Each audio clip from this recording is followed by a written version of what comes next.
Taeyang, vous enseignez le coréen en France. Racontez-nous quelle classe vous avez en charge et ce que vous leur apprenez. Alors, moi, j'enseigne le coréen à l'association Couleur Corée sur Bordeaux. Et j'enseigne aussi au collège et au lycée Mirail, genre, au nom de l'association. Et je donne des cours en ligne aussi également. Et le contenu, c'est surtout le coréen. Et cette année, je m'occupe de la culture coréenne, c'est-à-dire je vais donner des cours de taekwondo et je vais donner des cours de 종이 접기, donc plier de feuilles.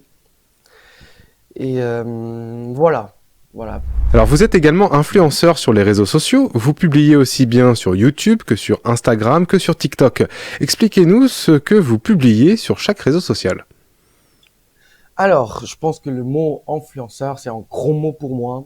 Justement, j'ai commencé à publier quelques vidéos parce que alors, j'ai commencé à publier des vidéos de cours de coréen d'abord sur YouTube parce que, comment dire, je me, je trouvais que les élèves, ils oublient un petit peu facilement.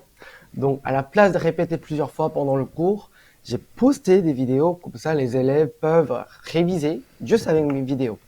Mais ces vidéos, il y avait genre les gens ont regardé ces vidéos. Donc, je me dis, oh, pourquoi pas de partager le moment dans la classe. Donc, je publie surtout des choses, des contenus, des grammaires que les élèves. Ah non.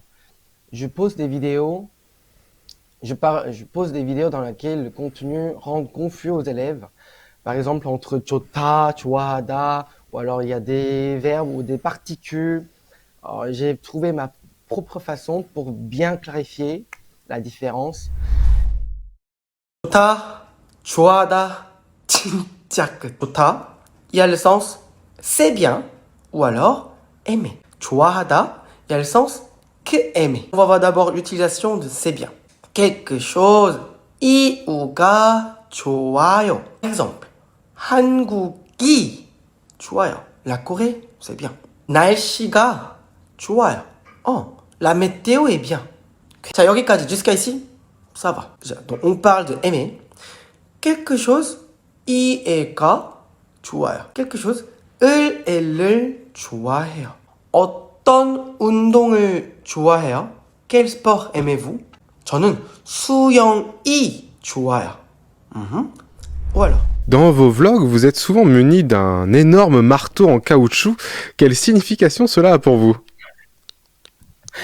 C'est pour ça que je voulais vous montrer les marteaux que j'ai. Tiens, donc, ça, c'est le premier marteau. En fait, le premier marteau, c'était ça. Mais vous voyez bien.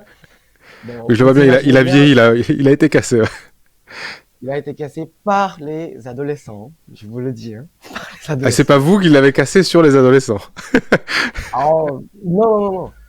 Pendant la pause, il me demande toujours, monsieur, je peux utiliser, je peux taper mes camarades avec votre marteau. Je dis toujours non, non, non. Mais quand je vais aux toilettes, ils ont déjà joué. Ils étaient en train de déjà jouer avec mon marteau. D'accord. Et j'ai retrouvé mon marteau comme ça. Et après, deuxième marteau, hop, c'est celui-là. D'accord, donc beaucoup plus coloré, rose et bleu. Voilà. Mais ça fait beaucoup de bruit. Bon, c'est assez tôt, donc je vais pas faire très fort. Mais ça Et résonne, puis, d'accord. et c'est un marteau très précieux pour moi. C'est un marteau que mes élèves ont, m'ont offert. Mhm. Ils ont acheté un marteau en plastique et ils ont coloré et m'ont offert avec un certificat de professeur. Genre, merci, je vous remercie, le professeur, notre professeur, etc. Donc, vous m'avez demandé la signification. Hmm. Franchement, au début, pendant le cours au lycée, au collège, j'étais pas très habitué à leur réaction et j'avais pas très bien compris quand ils ont parlé vite. Donc, des fois, leur comportement comment dire, m'ont rendu un peu nerveux. Là, je voulais montrer mon énervement, mais pas avec physiquement. Vous voyez, c'est pas gentil, c'est pas légal. Bon, j'ai pensé à ça.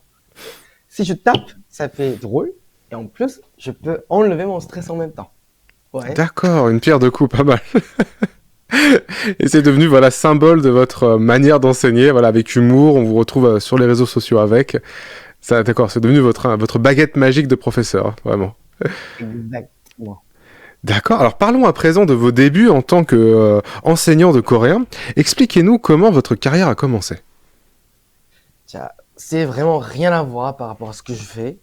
Je suis arrivé en France il y a 5 ans. Et avant de venir en France, j'avais rien du tout. Donc j'ai tapé coréen sur Facebook. Il y avait plein de pages. J'ai envoyé un message à toutes les associations, toutes les pages, en me présentant. Moi, je m'appelle Théan. Je vais arriver en France. J'ai besoin de votre aide. Si vous avez besoin de mon aide, je vais vous aider avec plaisir. Il y avait une association qui s'appelle Couleur Corée, m'a contacté. Donc, je suis allé la voir. Mais à ce moment-là, je parlais pas très bien français. J'avais rien à leur aider, à les aider.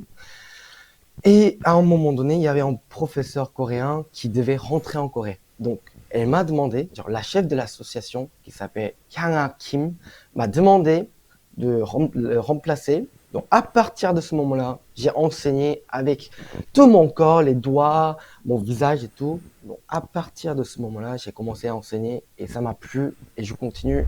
Où est-ce que vous vous projetez dans l'avenir? En Corée, en France ou peut-être dans un pays anglophone? Pour l'instant, ça fait juste 5 ans, donc je pense quand même rester en France. Si je vais suivre ce qui m'amène à l'avenir, mais pour l'instant, j'ai un projet dans ma tête. J'aimerais bien développer le cours de coréen en France et j'ai commencé à contacter, quand j'étais en Corée cet été, j'ai contacté à l'Alliance française. C'est un établissement c'est un établissement qui enseigne le français aux Coréens. Donc, la raison pourquoi je l'ai contacté, c'est parce que avec mes élèves, j'enseigne le coréen aux élèves, ils apprennent le mot, les grammaires, mais malheureusement, ils pratiquent pas. Ils peuvent pas pratiquer avec les Coréens. Il y a beaucoup de Coréens, mais c'est difficile de trouver des Coréens qui veulent apprendre le français en même temps. Donc pourquoi pas? Donc, je les ai contactés. Donc on a commencé à faire le projet échange linguistique. Donc on a déjà fait la 5e session. Donc à partir de l'année prochaine, on va, donner des efforts pour que ça fonctionne régulièrement. Et aussi, je dis pas souvent, mais je dis aux élèves, la raison pourquoi j'enseigne le coréen à mes élèves, premièrement, j'adore enseigner. Deuxièmement, j'aimerais bien faire venir ma mère en France. Donc, si vous parlez bien coréen, quand ma mère vient en France, j'aimerais bien qu'ils deviennent les amis de ma mère. Vous voyez? Donc, c'est fait partie de mon projet aussi. Voilà. D'accord, très bien. Eh bien, Godéon, merci d'avoir répondu à vos questions et on vous souhaite une excellente continuation pour la suite. Merci beaucoup. 엄마 사랑해.